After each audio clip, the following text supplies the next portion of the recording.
Adlaw nga Lunes karon mga kaigsuunan, petsa 31 sa bulan sa Enero tuig 2022. Ang pagbasa kinutlo gikan sa Ebanghelyo sumala ni San Marcos, kapitulo 5, bersikulo 1 ngadto sa 20. Nahiabot sila sa tabok sa lanaw sa Galilea, didto sa yuta sa Gerasa. Sa pagkawas ni Jesus sa sakayan, gisugat siyang usa ka tawo nga gikan sa mga lubnganan. Kining tawhana giyawaan og nagpuyo sa mga lubnganan. Wala na'y makagapos kaniya bisan pagkadinahan siya. Daghan ang higayon nga gigapos ang iyang tiil og kamot. Apan iya lamang gipamugto ang mga kadena ug giguba ang mga pusas. Kusgan kayo siya og wala gayoy makapugong kaniya.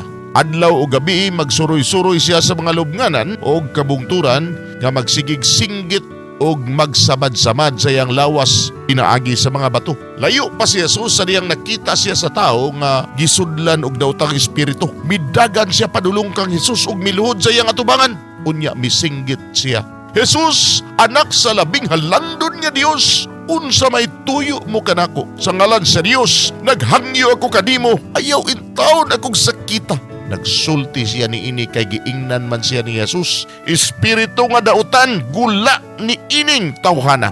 Busa nangutana si Jesus kaniya, "Unsa may imong ngalan?" Siya mitubag, "Panon, kay daghan man kami." Og nagsigi siya hangyo kang Jesus nga dili papahawaon ang mga daotang espiritu gikan ni adtong dapita. Ni adtong higayuna, may usa ka dakong panon sa mga baboy nga nanibsib sa bakilid. Mihangyo ang mga daotang espiritu kang Jesus. Paadtua kami ni anang mga baboy ug pasudla kami kanila. Ug iyang gitugutan sila. Pigula sa tao ang mga daotang espiritu ug bisulod sa mga baboy. Ug ang tibuok panon sa mga baboy nga mga 2,000 nanagan pagdulhog ug nangambak sa pangpang ngadto sa lanaw ug nangalumos. Ang mga nag-atiban sa mga baboy nanagan ug ilang gisugilon ang nahitabo ngadto sa mga tao nga nagpuyo sa lungsod ug sa kaumahan. Unya nangadto ang mga tao aron pagsusi sa nahitabo. Miduol sila kang Jesus ug didto nakita nila nga naglingkod ang tao nga kaniadto giyawaan. May sapot na siya ug gibalikan na sa maayong pangisip ug nangahadlok sila. Kadtong nakakita sa nahitabo sa tao nga giyawaan og sa mga baboy, nanugilo ni ini sa uban.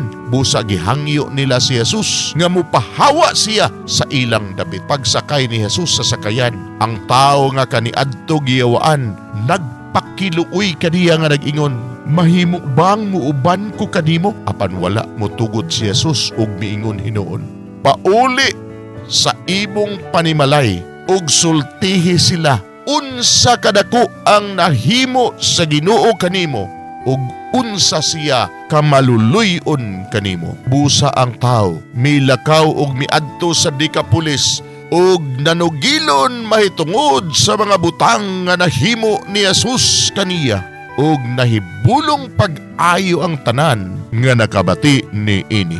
Mga igsoon, ang Ebanghelyo sa Ginoo. Daygon ikaw, o Kristo.